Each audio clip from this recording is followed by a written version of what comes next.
베드로전서 1장 2절 말씀 읽겠습니다. 중간 부분만 읽습니다. 성령의 거룩하게 하심으로. 아멘. 오늘은 이 본문 말씀을 통하여 성경과 성화, 이런 제목으로 하나님의 말씀을 살펴보도록 하겠습니다. 성령과 성화. 오늘은 구원 여정의 제7단계인 성화에 대해 살펴보도록 하겠습니다. 성화라는 것은 성령으로 거듭난 사람들을 계속해서 거룩함으로 이끌어가는 과정을 말합니다. 중생이 이례적이라면, 또한 중생이 순간적으로 이루어지는 것이라면 성화는 계속적입니다. 성도의 일평생 동안 일어나는 과정이 성화입니다. 논리적으로는 중생과 성화를 구분하지만 실제적으로는 중생은 성화의 첫 단계를 말씀합니다. 성경은 모든 곳에서 사람들을 두 부류로 나누고 있습니다. 한 부류는 하나님을 경외하지 않는 자들로서 이들은 독사의 자식들이요 죄악 가운데 사는 자들입니다. 또 한 부류는 하나님을 경외하는 자로서 이들은 여자의 후손들이요 죄악에서 건짐받은 자들이며 성경은 오늘 본문에서 이들을 성도라고 말합니다. 세상에 존재하는 동안은 이 두 부류의 사람도 항상 존재할 것이며 그 차이는 현격하게 차이가 날 것입니다. 모든 사람들은 너나 할 것 없이 하나님에 의해 지음을 받은 존재들입니다. 그것을 시편 100편 3절에서 이렇게 증언합니다. 그는 우리를 지으신 자요 우리는 그의 것이니. 하지만 그렇다고 해서 모든 사람들이 시편 100편의 3절 말씀처럼 그의 백성이며 그의 기르시는 양은 결코 아닙니다. 우리 모두가 다 언약의 굴레 속에 들어와 있는 것이 아니며 우리 모두가 여호와의 성도는 아닙니다.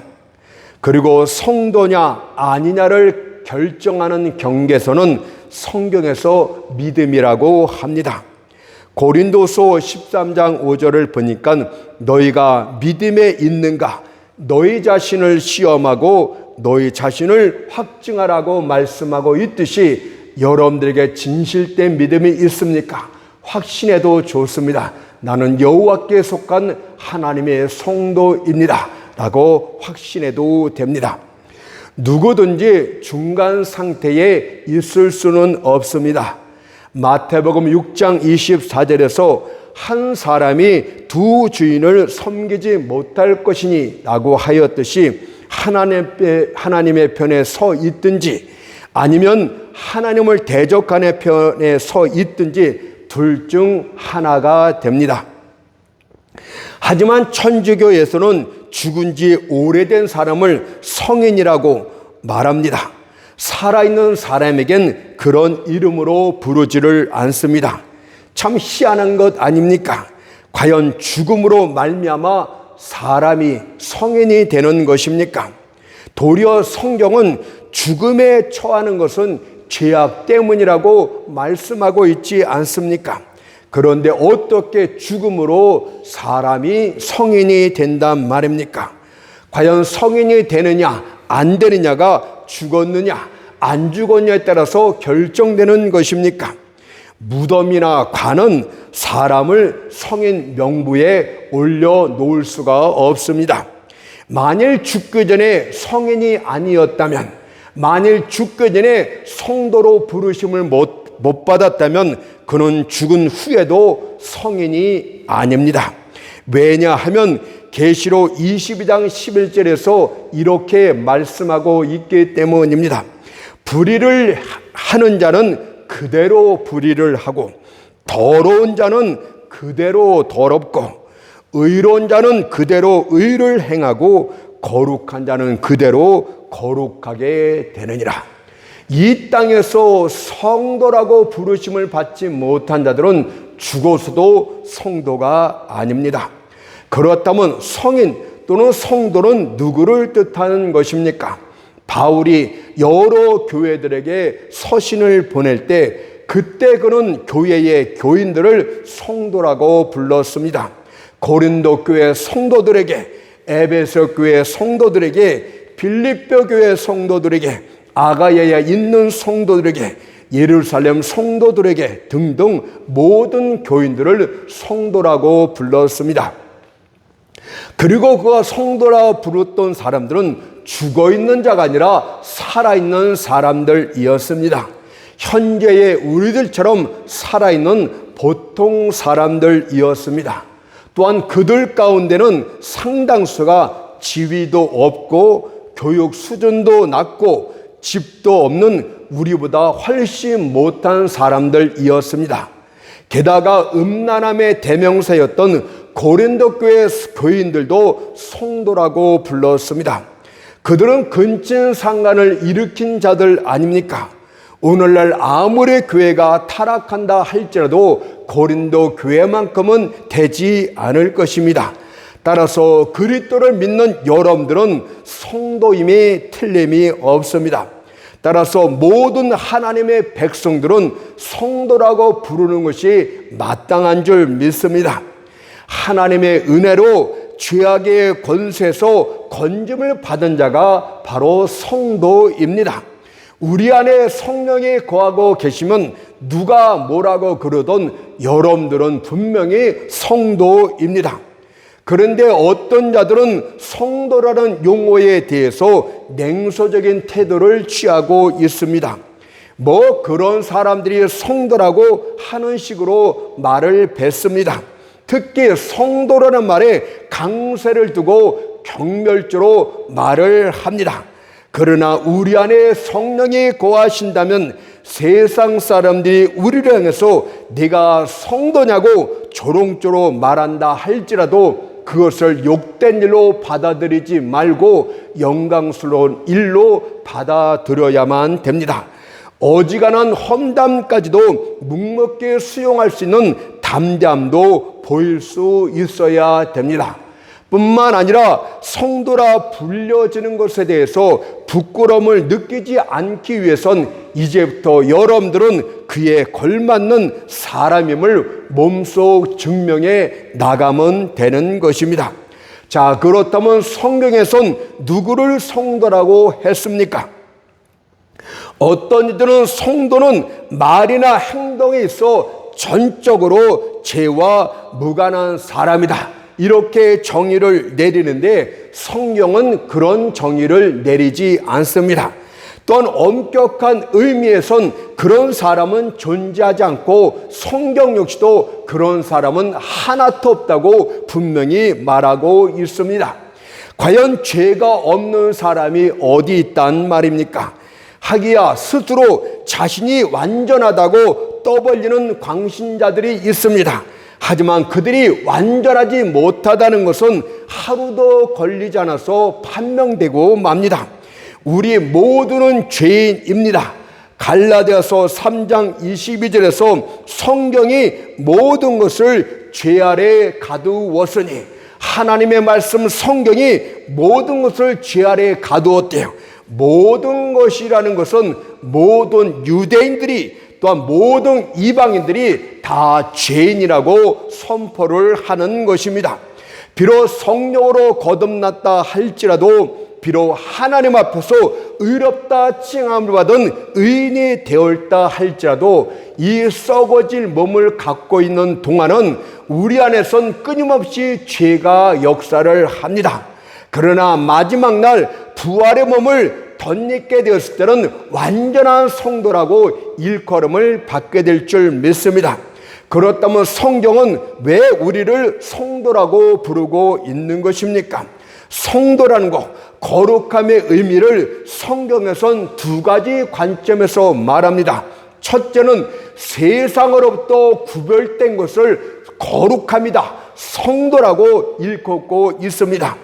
일상적인 것들 중에 하나님을 위하여 특별히 구별해 놓은 것을 성경은 거룩이라고 말합니다. 사람이나 가축의 촛대생을 구별하여 하나님께 돌렸을 때 그것은 거룩한 것이 됩니다. 출애굽기 13장 2절을 보니까 사람이나 짐승이나 물어나고 촛대성은 다 거룩히 구별하여 내게 돌리라. 구약의 말씀을 보면 거룩과 구별이 일치된 의미, 같은 의미를 갖고 있다는 것을 기억해야 될 줄 믿습니다. 우리가 하나님께 거룩히 구별해서 드린 것은 하나님 앞에 거룩한 것, 하나님의 것이 됩니다. 오늘날 근데 참 웃기는 일이 얼마나 많은지 모릅니다. 하나님 앞에 헌금을 했다가도 도로 헌금을 달라는 이상한 사람들이 얼마나 많은지 모릅니다. 하나님의 것을 강탈하겠다는 도적들 아니겠습니까? 이것은 사람이 자기 집이나 밭을 하나님께 구별하여 드릴 때에도 마찬가지가 됩니다. 자기 집이나 밭이랄지라도 이것을 내가 하나님 앞에 구별하여 드려야지. 그렇게 하나님 앞에 구별하여 드리는 순간 그것은 하나님께 속한 거룩한 것이 되는 것입니다. 그것을 레위기 27장 14절 16절을 보니까 사람이 자기 집을 구별하여 여호와께 드리면 거룩한 것이 되고, 사람이 자기 기업된 밭 얼마를 구별하여 여호와께 드리려면 그것이 바로 거룩한 것, 하나님께 속한 것, 하나님을 위해서만 사용하는 것이 되는 것입니다. 또한 어떤 그릇이나 제단, 기구 같은 것도 하나님의 예배를 위해서 특별히 구별해 놓고 일상적인 용도로 사용하지 않게 된다면 그것이 바로 거룩이라고, 하나님을 위해서만 사용되는 것이라고 이렇게 말하고 있습니다. 그래서 제사장들만이 금잔으로 마실 수 있었습니다. 노때야라 할지라도 하나님 앞에 드려진 것은 일상적인 용도로 사용되지를 못했습니다. 제단 위에 화 젓가락이나 가위도 등잔을 위해서, 하나님의 전에 있는 등잔을 위해서 사용되었을 뿐 다른 일상적인 용도로는 사용되지를 못했습니다. 이와 같이 하나님을 위해서만 사용되는 구별된 것들을 거룩이라고 말하고 있습니다. 하나님의 백성들이 바로 그렇습니다. 여러분들은 세상 사람들 가운데서 하나님께 속한 구별된 것이었기 때문에 이미 성도라고 일컬음을 받게 됩니다. 먼저 성자 예수와 관련해서 계시록 14장 4절에서 이 사람들은 사람 가운데서 구속을 받아 처음 익은 열매로 하나님과 어린 양에게 속한 자들이니, 사람들 가운데서 예수의 피로 구속함을 받은 자들은 바로 하나님의 성도가 되는 것입니다. 이것은 성부 하나님과도 마찬가지 의미를 갖습니다. 에베소서 1장 4절에서 창세전에 그리스도 안에서 우리를 택하사라고 하였듯이 창세전에 사람들 가운데서 성부 하나님이 선택한 사람들이라면 그들이 바로 구별된 하나님의 성도들입니다. 또 성령 하나님하고도 연결되어 있습니다. 성령 하나님이 특별히 구별하여 여러분들 안에 특별히 내주하고 있다면 여러분들은 구별된 하나님의 백성들이 됩니다.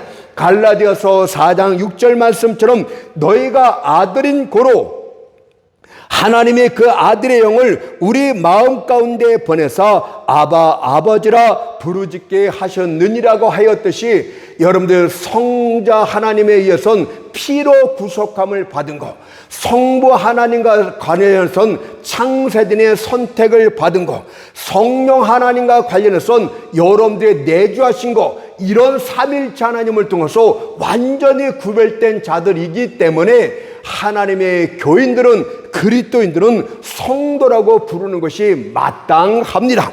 성도인 여러분들은 세상이 아닌 하나님 안에서 사는 자들이고, 세상이 아닌 하나님을 위해서 사는 자들이 되어야만 됩니다. 땅이 아닌 하늘을 우러러 보며 사는 자들이 바로 성도들입니다.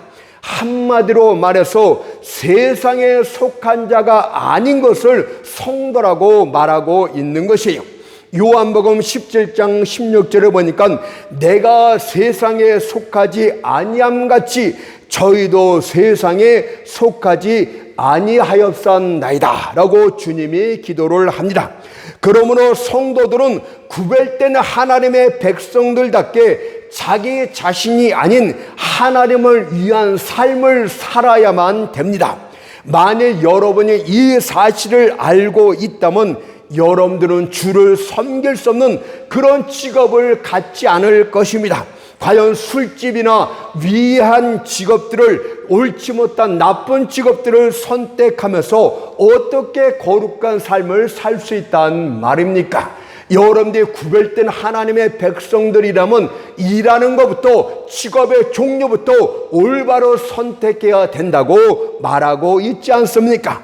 고린도전서 10장 31절에서 너희가 먹든지 마시든지 무엇을 하든지 일상적인 생활을 말하죠.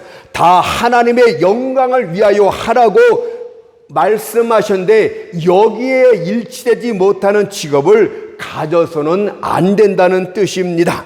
또한 만일 믿는 사람이 자신을 위해 살거나 세상을 위해 살게 된다면 그는 가장 거룩한 것을 더럽히는 신성모독죄를 범하는 것이 됩니다. 술을 들이켰습니까? 하나님의 성전을 알코올로 더럽힌 것이에요.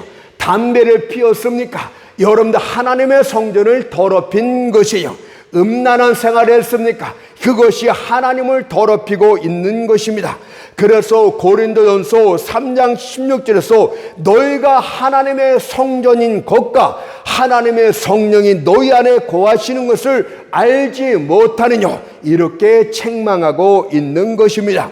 그런데 신앙 고백을 하는 10명의 그리스도인들 가운데 9명이 이런 사실을 알지를 못합니다.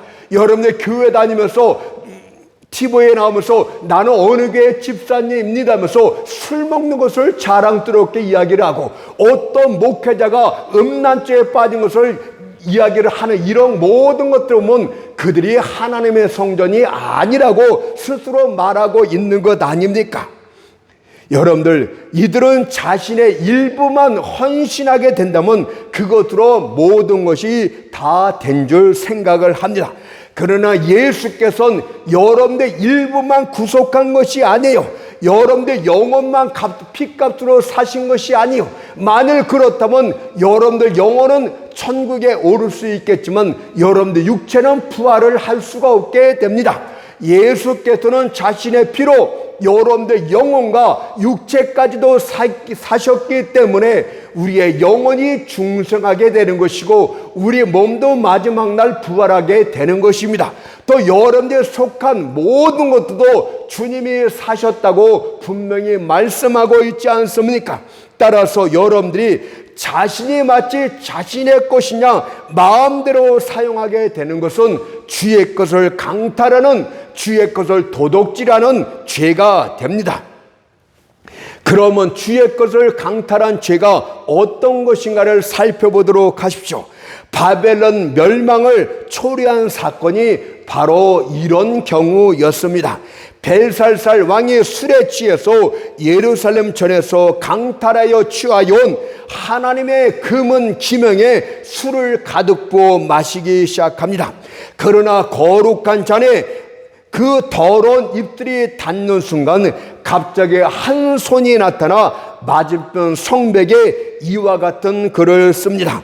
메네메네 데겔 우바르신, 이 말씀은 무엇입니까? 다 설명은 생략하고 데겔이란 말은 왕이 저울에 달려 부족함을 보였다.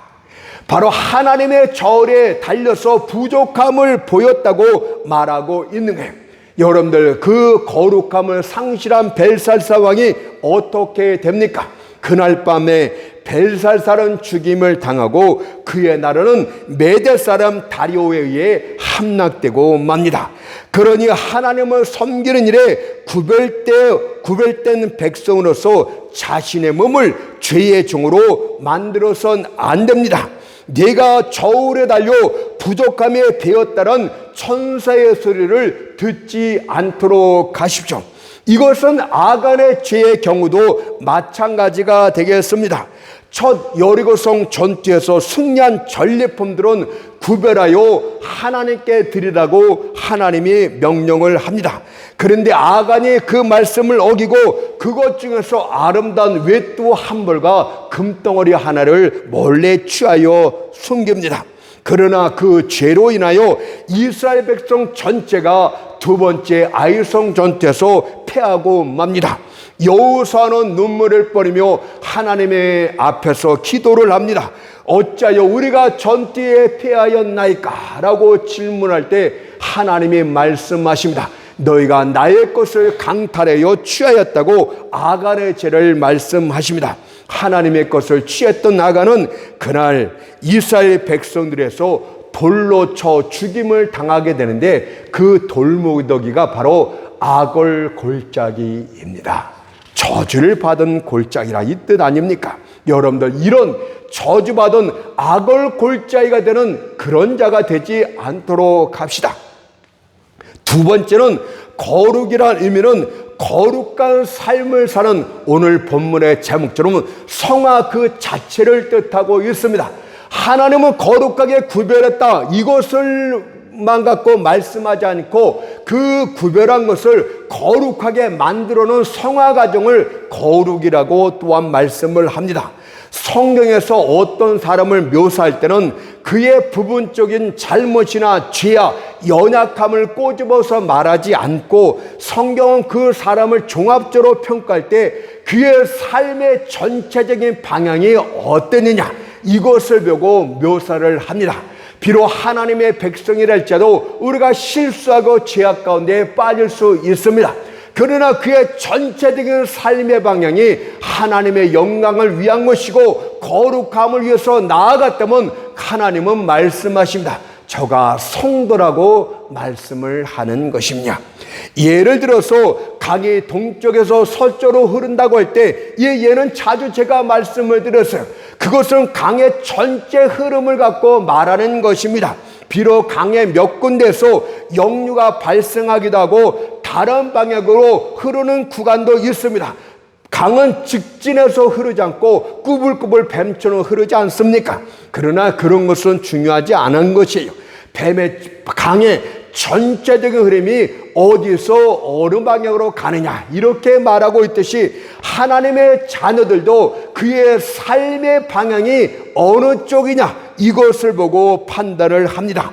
비록 그들이 넘어지기도 하고 범죄하는 경우도 있지만 그의 전체적인 삶의 방향이 바르고 진실되다면 죄 가운데 빠졌다 할지라도 회개하고 다시금 하나님 앞에 돌아온다면 그것을 성경은 거룩이라고 말하고 바로 그가 비록 말이나 행동에 완전하지 못한다 할지라도 그를 성도라고 하나님께 속한 거룩한 성도라고 말하고 있는 것입니다. 그러니 사람들이 말한 거룩이라는 의미, 성도란 성이라는 의미에 국한되어 있지 말고 여러분들을 창조하신 하나님이 뭐라고 말씀하고 있는지 궁극적으로는 여러분들을 위해서가 아니라 예수 그리스도의 피에서 거룩함을 입은 것이고 성령에서 거룩함으로 나아가는 것입니다. 우리의 행위와 공로하고는 거룩함과 전혀 관계가 없어요. 그래서 칭의와 성화를 구별해서 살펴볼 필요가 있습니다. 칭의는 법적 용어라고 지난 시간에 말씀을 드렸어요. 우리가 죄인임에도 불구하고 예수를 믿을 때 하늘 법정에서 여러분들을 보시고 예수의 피공로를 보시고 여러분들 의롭다, 거룩하다고 말씀하는 것이 바로 칭의입니다. 바로 칭의는 예수 그리스도의 피의 공로와 직결되어 있는 것입니다. 그렇다면 그래서 로마서 3장 28절에서 말하기를 사람의 의롭다 하심을 얻는 것은 율법의 행위에 있지 않고 믿음으로 되는 줄 우리가 인정하노라 라고 말씀하고 있어요. 그러면 이와 반해서 성화는 무엇입니까? 성화는 예수 그리스도의 피의 공로와 관련된 것이 아니고 여러분들 안에 거하시는 성령의 전체적인 과정과 관련되어 있습니다. 우리를 실질적으로 의롭고 거룩하게 만들어가는 과정을 성화라고 합니다. 그래서 성화는 성령 사역이고 칭의는 예수 그리스도의 사역이라고 말할 수가 있는 것입니다. 우리는 예수 그리스도의 피의 공로로 의롭다함을 받는 것이고 성령 사역으로 의롭다게 거룩함으로 만들어 가고 있는 것입니다. 우리는 예수를 믿음으로 칭의 하나님의 자녀가 되는 권세를 법적으로 받았습니다. 하늘 법정에서 의롭다함을 받았다면 가장 작은 법은 양심의 법정에서 여러분들 자유함을 받게 되는 게, 대법원에서 여러분들 판결에서 의롭다고 판단했으면 양심의 가책을 받을 이유가 없는 것이에요.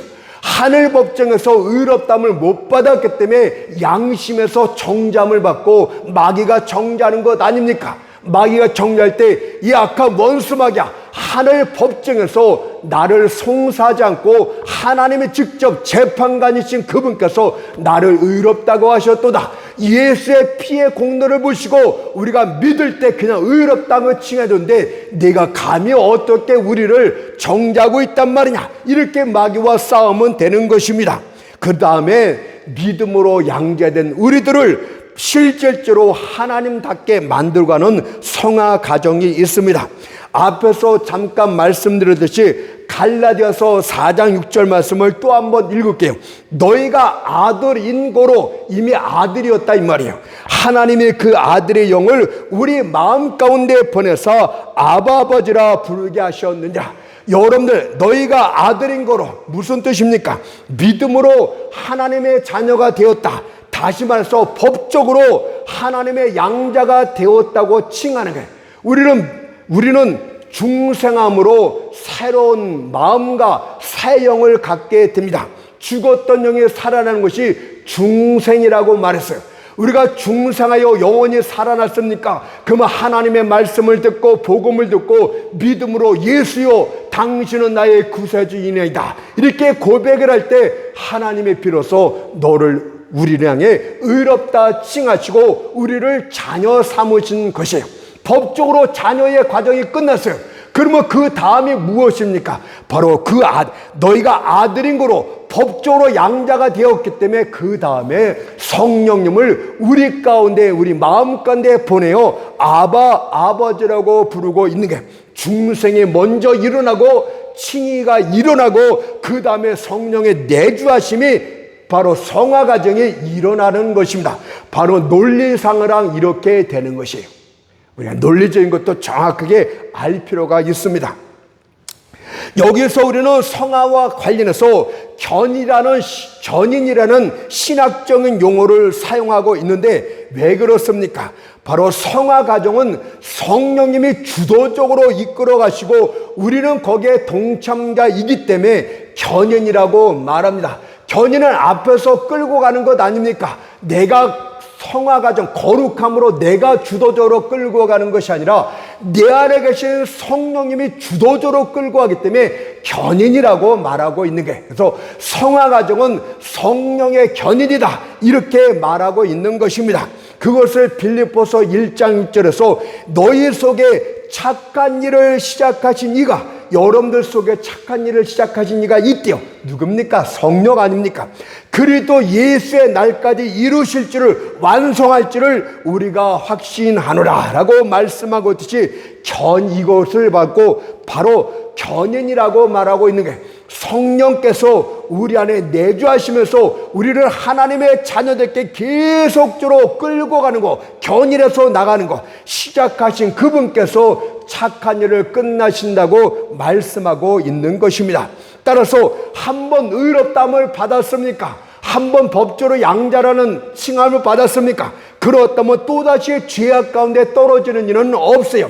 구원받은 사람이 다시 타락하여 멸망으로 떨어지는 일은 절대 없습니다. 믿음으로 의롭다함을 받는 순간에 하나님은 책임지시고 성령을 우리 가운데 보내시다 우리를 정말 완벽한 의로움으로 만들어가고 거룩함으로 만들어가는 성화 과정을 일으키게 됩니다.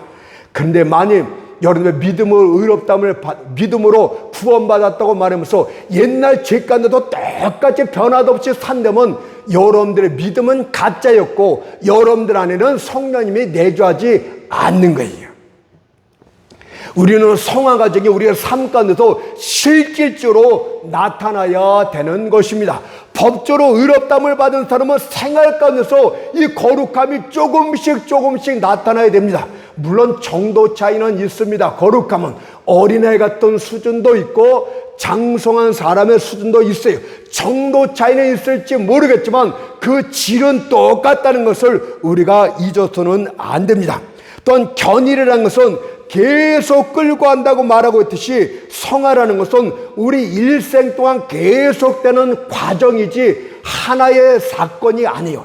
중성은 하나의 이례적인 사건이 되고 칭의도 하나의 사건이 될 수 있지만은 여러분들 성화는 계속되어지는 과정입니다. 그리고 성화는 성령님이 그러면 견인하실 때 강제적으로 끌고 갑니까? 거룩함으로 억지로 끌고 갑니까? 그런 일은 없어요. 어떤 일을 간증할 때 성령께서 어떻게 해서 내가 거룩함으로 계속 끌려가듯이 얘기하는데 그런 일은 없습니다. 그것은 그냥 장난하고 소설책 쓰는 거예요. 성령님은 여러분들을 인격적으로 끌고 가세요. 여러분들 안에서. 그래서 강제적으로 끌고 가지 않기 때문에 다음 시간에 나올 것 같은데 여러분들 성령님의 근심도 안 돼요. 왜 근심합니까? 자신의 전능하신 능력으로 그냥 강제로 끌고 가면 되는 거 아닙니까?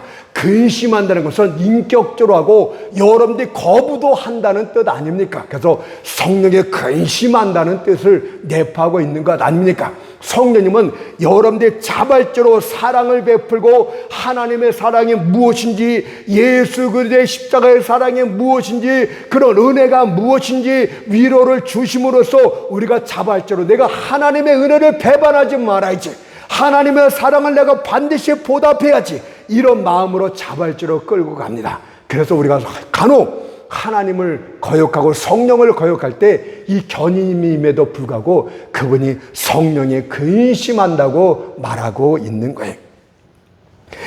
여러분들 성령이 이끄는 견인은 성령의 주체가 돼서 우리를 이끌어 가십니다. 왜 성령이 주체가 됩니까? 여러분들 성도의 삶에는 우리를 거룩하면서 떨어뜨릴 무시무시한 멸망들이 너무도 많이 존재하고 있기 때문에 성령님이 우리를 보호하시고 성령님이 섭리 가운데 우리를 인도하시고 또 우리 마음속에서 감동도 주시고 감화도 주시고 말씀으로 인도하시고 보호하시면서 계속 우리를 이끌어 가셔야만이 우리가 거룩함으로 갑니다. 우리가 영은 정말 돌이킬 수 없는 죄 가운데 빠지지 않게 해서 성령님이 어떤 사건을 일으켜서 그 자리를 못 가게 만들기도 합니다. 성령님이 적극적으로 역사하셔야만이 여러분들이 성화 과정을 계속적으로 한 걸음 한 걸음 나아갈 수 있게 됩니다. 그래서 여러분들 그런 말 하지 않습니까? 야, 내가 그날 거기 갔으면 나는 정말 죄 가운데 빠졌고 완전히 감옥에 들어가서 돌이킬 수 없는 죄인이 될 수 있었을 텐데 마침 그런 사건들이 벌어졌고 거기에 못 간 거 정말 하나님께 감사한다. 그때는 여러분들 기분 나빠서 왜 하필 내가 거기 갔으면 떼돈 벌 텐데 왜 못 가게 했을까? 근데 근거적으로 따져보면 성도이기 때문에 성령님이 막은 거예요. 그런 이야기는 나중에 추후에 하도록 하겠습니다. 그래서 진실된 기독교인의 삶이란 마치 자신이 수많은 화살의 겨냥을 받으면서도 무방비 상태로 보금자리로 날아가는 한 마리의 새와 같다, 이렇게 말하고 싶어요. 아무런 무방비 상태로서 한 마리의 비둘기가 보금자리로 날아가는데 밑에서 수많은 화살들이 겨루고 있습니다. 이와 같은 무방비 상태로 우리는 가고 있는 게, 그럼에도 불구하고 여러분들은 절대 밑으로 떨어지지 않고 화살에 맞지 않습니다. 왜? 하나님의 은혜로, 더 정확히 하면 성령님의 견인하시는 은혜로 그렇다 이 뜻입니다. 또 다른 표현으로 성도의 삶을 말씀드릴 것 같으면 마치 자신이 높이 솟은 산등성의 좁은 정상을 걸어가고 있는 여행자와 같다, 이렇게도 말할 수가 있어요. 그 산등성 좌우편에는 깊이를 알 수 없는 심연이 입을 쩍 벌리고 있고 그가 멸망하여 떨어지기를 기다리고 있습니다. 그러나 성령의 권인으로 말미암아 여러분들 한 발자국 한 발자국을 성령님이 붙들어 주심으로 여러분들의 발은 사슴같이 되어서 그 좁고 높은 것을 안전하게 지나갈 수가 있습니다. 그래서 나의 나된 것은 하나님의 은혜로 된 것이니 천국에 들어가는 그날에 이 모든 은혜가 하나님의 은혜로 되었다 하면서 다 하나님을 찬양하며 감사하며 천국의 진주문을 통과하게 될 줄 믿습니다. 만일 하나님의 은혜가 아니었다면 우리는 벌써 오래전에 영원한 멸망의 자리로 떨어졌을 줄로 믿습니다. 실제로 주변을 보게 되면 신앙을 고백했던 수많은 사람들이 배교자가 되고 맙니다. 이단의 교주가 되는 사람들을 보게 되면 대부분 기독교에 있다가 여러분들 그 이단의 교주가 됩니다. 이것은 교회의 큰 슬픔일 수밖에 없습니다.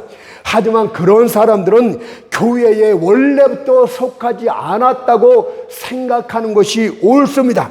성도의 견인이 잘못되었다고 말할 것이 아니라 그들이 처음부터 진짜 그리스도인이 아니었다고 말하는 것이 성경이 말하는 진리입니다. 예수님의 12제자에 하나였던 가룟 유다가 있었고 세상으로 나갔던 데마가 바로 그렇습니다. 성경은 그들이 처음부터 구원받았던 자가 아니었음을 명확하게 말합니다. 가룟 유다에 대해서 뭐라고 말합니까? 마태복음 6장 70절에 보니까 내가 너희 12를 택하지 아니하였느냐 그러나 너희 중에 하나는 마귀니라. 주님은 이미 알고 계셨어요. 데마에 대해서도 뭐라고 말합니까? 디모데후서 4장 10절에 보니까 데마는 이 세상을 사랑하여 나를 버리고 데살로니가로 갔고 하나님께 속한 자가 아니었기 때문에 세상으로 나갔다는 이야기입니다. 여러분들 예수를 믿고 교회 안에서 열심히 했다 어떤 장로가 이단의 교주가 됐습니까? 야 이상하다 말할 필요 없어요. 처음부터 그는 그리스도인이 아니었습니다. 성령의 견인의 역사가 그에게는 원래부터 없었다는 이야기입니다. 따라서 진실된 그리스도인들은 절대 그런 위험에 빠지지 않습니다. 오늘 빌립보서 1장 6절의 말씀처럼 성도의 견인을 확실하게 믿는다면 여러분들 구원에 확신해서 큰 용기를 가져도 됩니다. 본문 빌립보서 1장 16절 말씀에서 너희 속에서 착한 일을 시작하신 이도 성령이고 착한 일을 완성하신 이도 성령이라고 분명히 말씀하고 있듯이 그 주체가 성령 하나님이기 때문에 여러분들의 구원의 성화 과정은 반드시 완성이 됩니다. 성령께서는 처음부터 끝까지 심령 속에서 착한 일만 행하십니다. 본성적인 죄악의 속박에서 구원하여 주께 속한 자인이 되게 하신 분도 성령님이시고 여러분을 하여금 착한 동기를 갖고 착한 일을 하게 하신 이도 바로 성령님이십니다. 따라서 모든 착한 일은 성령으로부터 시작되었다. 이것부터 합시다. 그것이 무엇입니까? 착한 일의 시작이 무엇입니까? 바로 여러분들 옛 성품을 새 성품으로 바꾸는 중생을 말하고 있어요. 어떤 신학자들은 이 같은 놀란 능력을 인간의 의지 탓으로 인간의 능력 탓으로 돌리고 있는데 여러분들 죄인들은 절대 그렇게 할 수가 없어요. 우리의 본래 타락한 성품은 거룩감을 추구하거나 하나님을 절대 사모하지를 못합니다. 그래서 에레미야 13장 23절에서 구스인이 그 피부를 표범이 그 반점을 변할 수 있느냐 못한다는 뜻 아닙니까? 의문문으로 물어봤던 것은 강한 부정을 말하는 거예요. 할 수 있을진데 악에 익숙한 너희도 선을 행할 수 있느니라고 말하고 있지 않습니까? 이것은 선을 행하는 일이 인간 스스로의 힘으로는 절대 불가능하다는 뜻입니다. 마치 구스인이 자신의 검은 피부를 희게 만들거나 표범의 반점을 없게 할 수 없는 것처럼 죄인들 스스로는 자신의 타락한 본성을 바꿀 수 없다는 뜻이에요. 물론 구스인의 경우는 가능성이 있을지도 모르겠습니다. 현대의학이 발달했기 때문에 피부 색깔을 바꾸는 약품들이 생겨났기 때문입니다. 그러나 생겨났다 할지라도 그것은 일종의 착색이지 희게 바꾸는 것은 아닙니다. 설령 그렇게 한다 할지라도 죄인에게 있어요 변화되어야 될 것은 피부 껍데기가 아니라 마음입니다. 생물 중에는 수족을 잃어버려도 다시 새 좋은 수족이 생겨나는 생물이 있어요. 그러나 심장을 상실할 때는 다른 심장으로 대체할 수 있는 생물은 없습니다. 이와 마찬가지로 본성을 바꾸는 것은 절대 불가능합니다. 악한 마음이 스스로 선하게 되는 경우는 절대 없습니다. 과연 흑암이 오래 있으면 그 흑암으로부터 여러분들 광명이 탄생됩니까? 과연 무덤 가운데 오래 누워 있으면 거기서 생명이 나옵니까? 절대 그런 일은 없어요. 따라서 본래 성품은 바뀌는 것이 아닙니다. 돼지와 양의 성품을 비교해 보도록 합시다.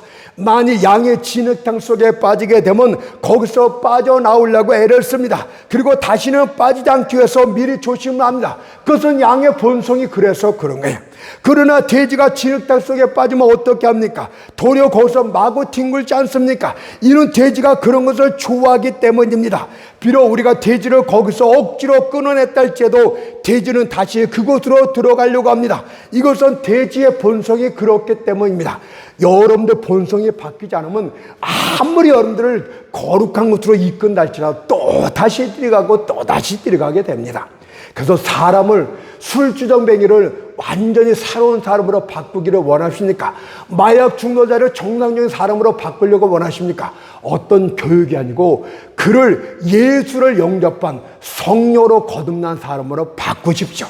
그러면 그의 모든 생활이 바꿔지게 되는 것입니다. 오직 성령만이 우리의 옛 성품 안에 새 성품을 심어줄 수 있는데 이것이 바로 성령의 첫 번째 착한 일 중생이 되겠습니다. 두 번째로 이 착한 일을 마치는 이도 성령 하나님이십니다. 빌립보서 1장 6절의 말씀처럼 너희 속에 착한 일을 시작하신 이가 이루실 줄을 우리가 확신하노라. 착한 일을 완성하시는 성화 과정도 성령님이 행하십니다. 죄에서 천국까지 돼지 먹이 죽통에서 영광을 얻은 영혼들이 머무는 천국의 잔치 자리까지 성령의 견인으로 나아가게 되는 것입니다. 비록 저의 손가락이 낙원의 황금 빗장을 잡고 있다 할지라도 저의 발이 벽옥 문턱에 서 있다 할지라도 거기까지 인도하시는 성령의 은혜가 마지막으로 천국에 들어갈 수 있는 마지막 발걸음을 뛰게 하지 않으면 저는 천국에 들어가지 못하고 멸망으로 떨어지게 됩니다. 진실로 구원은 처음부터 끝까지 실질적인 성령의 역사로 이루어지게 됩니다.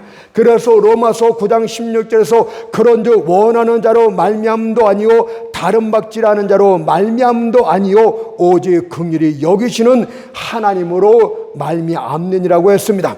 바울은 특히 착한 일을 완성하게 될 것이라고 평범하게 말하지 않고 그것을 확신하노라 이렇게 말했어요. 왜 그가 확신한다고 말하고 있는 것입니까? 그는 자신의 삶 가운데서 나타난 성령의 견인을 실제로 경험했기 때문에 확신한다고 말하고 있었다는 이야기입니다. 야, 나의 삶을 보니까 나는 옛날에 해방자요 핍박자요 살인자였는데 성령께서 나를 끝까지 인도하시는 말미암아서 내가 이 자리까지 왔다고 경험을 통해서 말하고 있기 때문에 확신하노라 이렇게 말하고 있는 것 아닙니까? 성령 하나님께서는 자신이 시작한 일을 마무리 짓지 않고 그냥 내버려 두는 분이 아닙니다. 만일 그 일을 시작하였다가 마치지 못하게 된다면 어떻게 되겠습니까? 성경을 보게 되면 주님께서 이런 비유를 들었어요. 어떤 사람이 망대를 읽다가 중간에 멈추게 되면 사람들이 그것을 보고 비아냥거리고 조롱거린다고 했습니다. 누가복음 14장 30절에 보니까 이 사람이 역사를 시작하고 능히 이루지 못하였더라. 그렇다면 성령께서 성화가지고 이루다가 마치지 못했다면 마귀가 귀신들이 믿지 않는 자들이 얼마나 조롱을 하겠습니까? 저 따위가 하나님이야? 저가 하나님의 지혜가 정말 있어? 하나님의 능력을 갖고 있어? 저가 중간에 멈춘 것은 하나님이 아니기 때문에 그런 것 아니야? 조롱하지 않겠습니까? 그래서 그런 일은 절대 있을 수가 없습니다. 만일 그것이 사실이라면 우리도 그분을 믿을 수가 없어요. 변덕적인 하나님을, 능력 없는 하나님을 우리가 어찌 믿고 의지한다는 말입니까? 여러분들, 진실로 그분은 자신이 말씀하신 것을 다 이루시는 분이십니다. 그렇다면 성령께서는 어떻게 우리를 성화시켜 나가는 것입니까? 성령께서는 가만히 있으면 우리를 성화시키는 것이 아니요, 성경을 보게 되면 두 가지 수단으로 우리를 거룩함으로 이끌어 가시는데, 하나는 말씀으로, 또 다른 하나는 섭리 가운데 나타난 고난으로 우리를 거룩함으로 이끌어 가신대. 따라서 첫 번째, 성령께서는 진리의 말씀으로 우리를 거룩함으로 이끄실 것을 말씀합니다. 요한복음 17장 17절에 보세요. 저희를 진리로 거룩하게 하옵소서. 아버지의 말씀은 진리니라. 교회 안에요, 진리의 성경 말씀이 없으면 성도들이 부패하고 타락합니다. 거룩함으로 나가지 않고 숨어서 술, 담배하고 음란한 짓하고 여러 가지 죄악을 짓게 됩니다. 여러분들, 그것은 어디에 원인이 있는지 아십니까? 교회 안에 진리의 말씀이 없기 때문에 그래요. 근데 교회 안에 복음의 말씀이 넘쳐나고 하나님의 말씀이 넘쳐나면요, 성도들이 깨끗함으로 나갑니다. 정말 그거 경험해 봤습니까? 경험해 보지 못했다면 목회자들이 먼저 반성해야 돼요. 목회자들이 하나님의 말씀으로 꽉꽉 채워서 거룩한 말씀으로, 복음의 말씀으로 자기 의견 같은 거 말하지 말고, 자기 생각 말하지 말고, 세상 상식들 말하지 말고 성경 말씀으로 그들을 계속 먹이면 그들이 변화됩니다. 거룩함으로 성화가적으로 나가게 됩니다. 그것이 눈으로 보여요. 근데 맨날 지자랑하고 아무 할 것도 없는 똑같은 밥 먹고 똥 따른 죄인들이 자기 자랑하니까 사람들이, 성도들이 타락하는 것 아닙니까? 여러분, 이거 진리예요. 성도들이 자꾸 부패하면 목회자인 여러분에게 문제가 많은 거예요. 진리는 도대체 무엇입니까? 은밀한 기도 중에 느끼는 느낌 같은 것입니까? 하나님의 음성을 듣거나 꿈이나 환상 같은 것들입니까? 여러분들, 이런 것들은요, 여러분들 생활을 거룩함으로 절대 이끌지 못한다. 솔직하게 제 간증 하나 해볼까요? 제가 방언을 받고, 술 먹으면서 방언해도요, 여러분들 술 계속 먹게 되더라고요. 저거 죽일 놈이라고 할지 모르겠지만 제 간증하는 겁니다. 은사 받고요, 그런 거 여러분 체험, 그것이 거룩함으로 절대 이끌지 못해요. 제가 부끄러운 얘기 하는 것도 그것이 진리가 아니기 때문에 그런 거예요. 음성을 100번 들어도요, 얼마든지 죄악으로 갑니다. 여러분들, 그냥 흔해 빠진 망상에 빠지지 마십시오. 여러분들을 거룩하게 만드는 것은 하나님의 말씀 외에는 없어요. 여러분들 의견이나 나의 의견이나 사람들의 의견이 진리가 아니고, 요한복음 17장 17절에 말했지만 아버지의 말씀은 진리이다 라고 했듯이, 여호와께서 말씀하신 그것이 바로 절대적 진리이고 권리를 가진 진리가 됩니다. 그러나 진리만 외친다고 거룩하게 되지는 않습니다. 성령님이 성화의 주체라고 말씀하듯이 여러분의 정통적인 신조를 고수하는 것은 중요합니다. 그러나 그 신조가 여러분들 마음을 감동시키고 성품에 영향을 미치지 못하면 무슨 의미가 있겠습니까? 따라서 여러분들 하나님의 말씀 가운데 성령님이 그것을 붙들고 역사하지 않으면 거룩함으로 나아가는 일은 없습니다. 성령께서는 이 진리의 말씀을 들고서 여러분들을 거룩함으로 이끌어 가십니다. 그렇게 할 때 죄 짓고 몰래 왔습니까? 주일날 성령님의 말씀 가운데 바로 그 죄를 지은 자가 너다고 마치 손가락질 하듯이 나단 선자가 그 사람이 바로 다윗이요 당신이다 이렇게 말하는 깜짝깜짝 놀라는 일들이 일어나야 되는 거예요. 그래야 그가 깜짝 놀라서 다시는 죄 짓지 말아야지, 이런 일들이 벌어지게 됩니다. 성령께서 마치 살아서 이 죄는 네가 죄인 거 아니냐, 네가 숨겼다 해도 이 죄를 내가 밝힌다, 하나님이 그렇게 말하는 그런 실제적인 예배의 현장이 이루어져야 되는 거예요. 여러분들이 거룩한 일 하면 성령께서 머리를 쓰다면서 네가 이런 일 했지, 작가다 그런 것좀 마치 설교까지 들려줘야만 그가 거룩함으로 더 열심히 나가는 겁니다. 이런 일 없이 맹숭맹숭하면 거룩함이 안 드러나요. 그래서 목회자들은 성령 충만, 말씀 충만, 이 두 가지가 없으면 강대상에 서면 안 돼요. 솔직히 말해서 저도 이 두 가지가 없어지면 그만두려고 합니다. 여러분, 이것이 두 가지는 있어야 되는 게, 성령 충만해야 되고, 다음 주에 성령 충만하겠어요. 오늘 그렇게 말할까. 그 다음에 말씀이 충만해야 돼. 말씀도 모르면서 강대상에 왜 섭니까? 맨날 창세기 1, 2, 3장만 말하는 목사들 봤어요. 맨날 거기가 쉬우니까 그것만 말해요.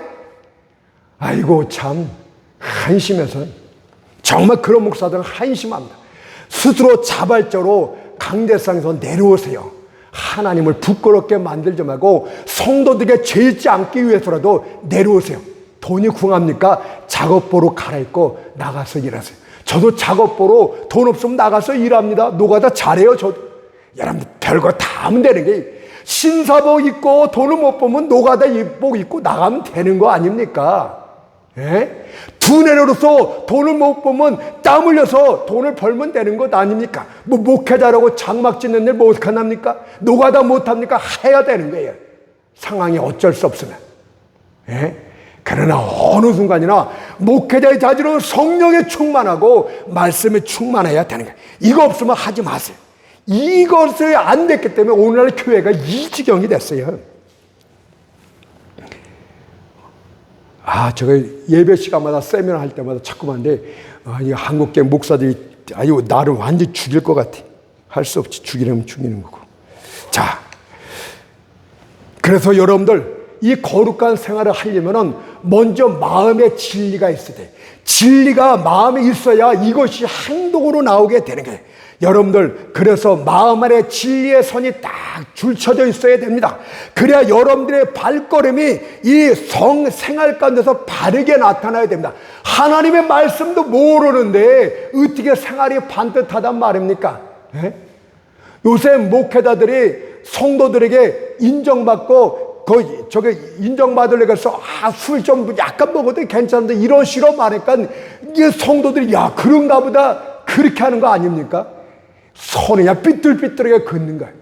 진리를 분별함, 디모데에 나오는 진리를 분별하면요, 경작할 때요 쟁기려고 똑바로 가는 게, 그냥 진리를 몰라갖고 왔다 갔다 삐뚤삐뚤하게 나가니까 성도들이 개판 아닙니까? 에휴 참, 신학교는 왜 나왔고. 자, 두 번째는 고난이 우리를 거룩함으로 이끌어갑니다. 아모스 9장 9절 말씀하니까 이스라엘 족속을 만국 중에 체질하기를 곡식을 체질함 같이 하려니와, 이방인들을 곡식 체질함 같이 하지 않고 이스라엘 족속들을 그렇게 했대요. 성령께서는 여러분들 깨끗하게 만들기 위해서 마치 곡식을 체질하듯이 여러분들 삶을 체질하게 될 것입니다. 농부가 곡식을 타작마당에 놓고 도리깨질은 무섭게 가합니다. 이것은 곡식이 미워서가 아니라 곡식이 귀하기 때문에 그런 거예요. 시련이란 도리깨질을 통해서 그 껍데기를 벗겨나기 위해서 그렇게 하는 것입니다.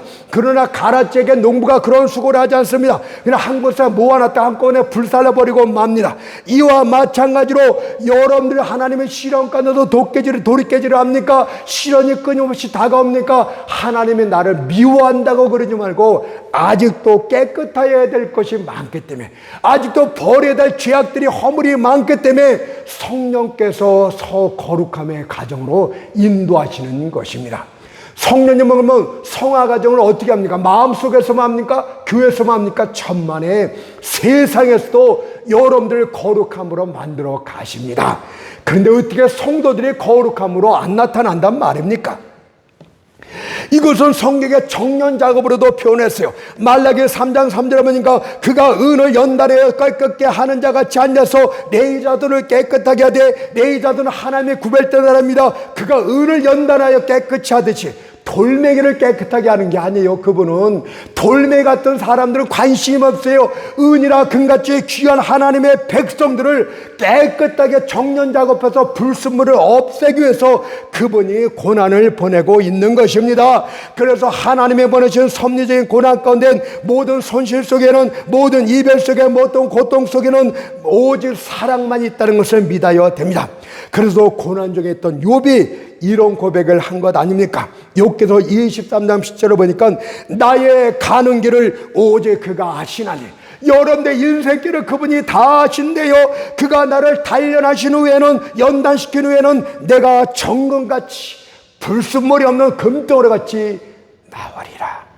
다음 시간에는 성화와 관련해서 성령 충만, 성령의 은사, 성령의 기도, 이런 것들을 말씀드리도록 하겠습니다. 마치겠습니다.